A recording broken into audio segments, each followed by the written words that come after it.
എന്തെങ്കിലും കഴിച്ചായിരുന്നോ? അകത്തേക്ക് കയറി വാ, ഫുഡ് കഴിച്ചിട്ട് പോകാം. അയാൾ അവനെ നോക്കി പറഞ്ഞു. വേണ്ടങ്കിൾ, ഞാൻ രാവിലെ കഴിച്ചിട്ടാണ് ഇറങ്ങിയത്. എങ്കിൽ അകത്തേക്ക് കയറിയിരിക്കുക.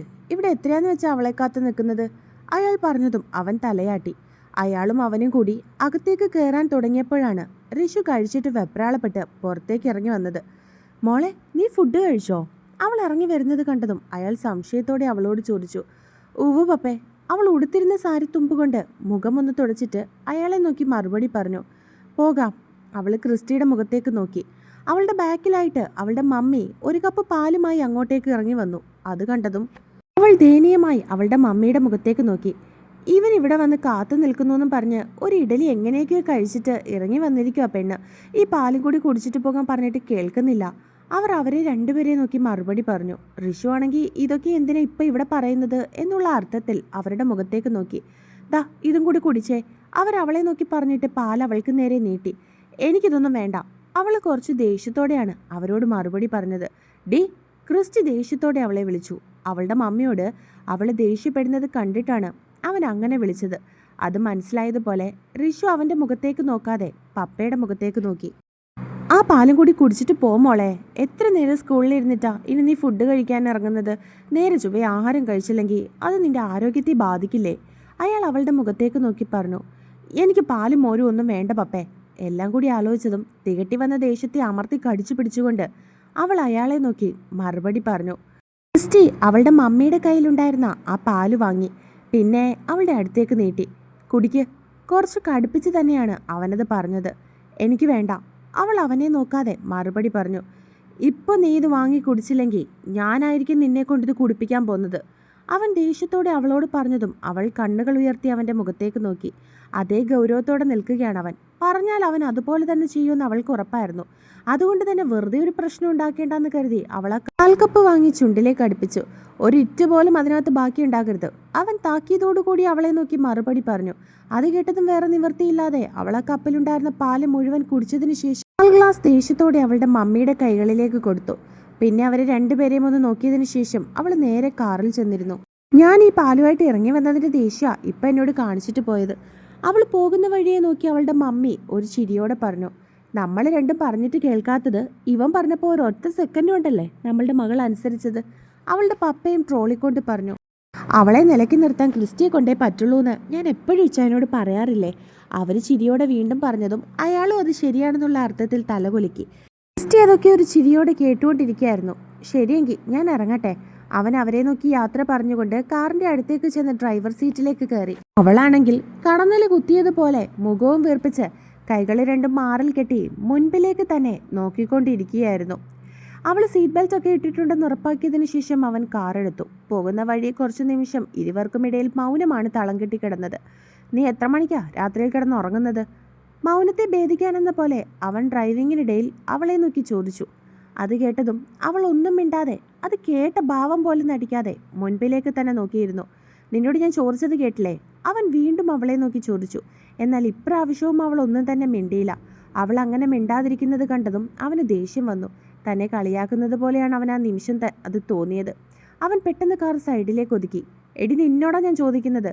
അവൻ ദേഷ്യത്തോടെ അവളുടെ കൈത്തണ്ടയിൽ പിടിച്ച് അവൻ്റെ അടുത്തേക്ക് അവളെ ഒന്ന് അടുപ്പിച്ചുകൊണ്ട് ചോദിച്ചു.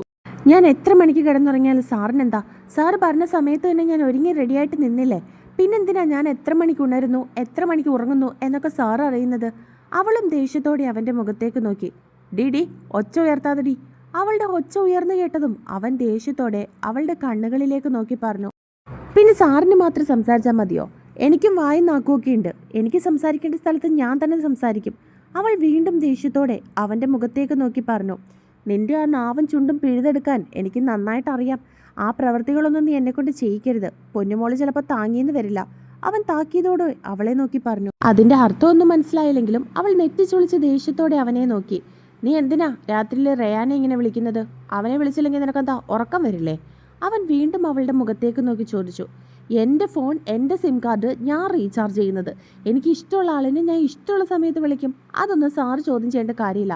അല്ല, അതൊക്കെ എന്തിനാ സാർ അറിയുന്നേ? സാറിൻ്റെ ശമ്പളത്തിൽ ജോലി ചെയ്യുന്ന വെറൊരു ജോലിക്കാരി മാത്രമാണ് ഞാൻ. അല്ലാതെ സാറിൻ്റെ കാമുകിയോ സഹോദരിയോ ഭാര്യയോ ഒന്നുമല്ല. അതുകൊണ്ട് എന്നെ നിലയ്ക്ക് നിർത്താനും എൻ്റെ കാര്യങ്ങൾ നോക്കാനും സാറ് വരണമെന്നില്ല. ഞാൻ പ്രായപൂർത്തിയായിട്ടുള്ളൊരു പെൺകുട്ടിയാണ്. എന്താണ് തെറ്റ്, എന്താണ് ശരിയെന്നൊക്കെ മനസ്സിലാക്കാനുള്ള കഴിവും ബുദ്ധിയും എനിക്കുണ്ട്. അതൊന്നും അല്ലെങ്കിൽ പോലും എന്നിൽ അവകാശമുള്ള എൻ്റെ അപ്പനും അമ്മയും ജീവിച്ചിരിപ്പുണ്ട്. അതുകൊണ്ട് സാർ ഇതൊന്നും ഓർത്ത് ടെൻഷൻ ആവേണ്ട യാതൊരു കാര്യമില്ല. പിന്നെ റയാൻ, അവൻ സാറിൻ്റെ സഹോദരനായിരിക്കും. സഹോദരൻ്റെ കാര്യം മാത്രം സാർ നോക്കിയാൽ മതി. എന്തെങ്കിലും ചോദിക്കാനോ പറയാനോ ഉണ്ടെങ്കിൽ അത് സഹോദരനോട് പോയി ചോദിക്കുക. അല്ലാതെ എൻ്റെ മെക്കിട്ട് കയറാൻ വരണ്ട. അതിനുള്ള അവകാശം എൻ്റെ അപ്പനും അമ്മയ്ക്കും അല്ലാതെ ആർക്കും ഞാൻ കൊടുത്തിട്ടില്ല. അവനും ഞാനും തമ്മിലുള്ള ബന്ധം എന്താണെന്ന് ഞങ്ങൾക്ക് നന്നായിട്ട് അറിയാം. ഇനി സാറിന് കൂടുതൽ എന്തെങ്കിലും അറിയാനായി ഉണ്ടെങ്കിൽ പോയി അവനോട് ചോദിക്കുക. അവൾ ദേഷ്യത്തോടെ അവനെ നോക്കി പറഞ്ഞിട്ട് അവൻ പിടിച്ചിരുന്ന കൈ അവളുടെ മറുകൈ കൊണ്ട് ബലമായി പിടിച്ചു മാറ്റിയതിനു ശേഷം അവൾ നേരെയിരുന്നു. ക്രിസ്റ്റി ഒന്നും മിണ്ടാതെ അവളെ ഒന്ന് നോക്കിയതിനു ശേഷം കാറെടുത്തു. അവനോട് അത്രയൊക്കെ ദേഷ്യത്തിൽ പറഞ്ഞതുകൊണ്ട് അവൻ തിരിച്ച് അങ്ങനെ റിയാക്ട് ചെയ്യുന്ന ഋഷി ഒരിക്കൽ പോലും കരുതിയിരുന്നില്ല. അവനും തിരികെ അവളോട് ദേഷ്യപ്പെടുമെന്നായിരുന്നു അവൾ കരുതിയത്. എന്നാൽ അവളെ ഞെട്ടിച്ചുകൊണ്ടുള്ള ഒരു പെരുമാറ്റമായിരുന്നു ക്രിസ്റ്റിയുടെ ഭാഗത്തു നിന്നും ആ നിമിഷം ഉണ്ടായത്. പിന്നീട് സ്കൂളിലേക്ക് എത്തുന്നത് വരെ ഇരുവരും പരസ്പരം ഒന്നും തന്നെ സംസാരിച്ചില്ല. സ്കൂളിൻ്റെ ഗ്രൗണ്ടിലേക്ക് കാറ് കൊണ്ടുവന്ന് നിർത്തിയതും അവനെ ഒന്ന് നോക്കുക കൂടി ചെയ്യാതെ ഡോർ തുറന്ന് അവൾ ഇറങ്ങിപ്പോയി. ക്രിസ്റ്റിയും ഒന്നും തന്നെ മിണ്ടിയില്ല. അവനും കാറ് പാർക്ക് ചെയ്തതിനു ശേഷം ഓഫീസിലേക്ക് പോയിരുന്നു. ഇന്നൊരു ദിവസം കൂടി മാത്രമേ പ്രാക്ടീസിനുണ്ടായിരുന്നുള്ളൂ. നാളെയാണ് മാർഗംകളി കോമ്പറ്റീഷൻ നടക്കാൻ പോകുന്നത്. ഷീതുവിന് അതിൻ്റെതായിട്ടുള്ള നല്ല ടെൻഷനും പേടിയുണ്ട്. അവൾ എന്തോ ആലോചനയോടുകൂടി പ്രാക്ടീസിന് പോകാൻ റെഡിയാവുകയാണ്. ഷീതു, ഇന്ന് വൈകിട്ട് വരെയല്ലേ പ്രാക്ടീസ് വെച്ചിരിക്കുന്നത്? ചാർലി ചോദിച്ചുകൊണ്ട് തൻ്റെ വാച്ച് കയ്യിലേക്ക് കെട്ടി. എന്നാൽ അവളുടെ ഭാഗത്തു നിന്നും ഒരു റെസ്പോൺസും അവന് തിരികെ കിട്ടിയില്ല. അവൾ ഒന്നും മിണ്ടുന്നില്ല എന്ന് കണ്ടതും അവൻ സംശയത്തോടെ അവളെ നോക്കി. അവൾ അപ്പോഴും കണ്ണാടിയിലേക്ക് നോക്കി എന്തോ ആലോചനയോടുകൂടി തന്നെ നിൽക്കുകയാണ്. ഷീതു, അവൻ വീണ്ടും വിളിച്ചതും അവളൊന്ന് അനങ്ങുന്നത് കൂടി ഇല്ലായിരുന്നു. ചാർലി അവളുടെ അടുത്തേക്ക് ചെന്ന് അവളുടെ ഷോൾഡറിൽ കൈവച്ചു.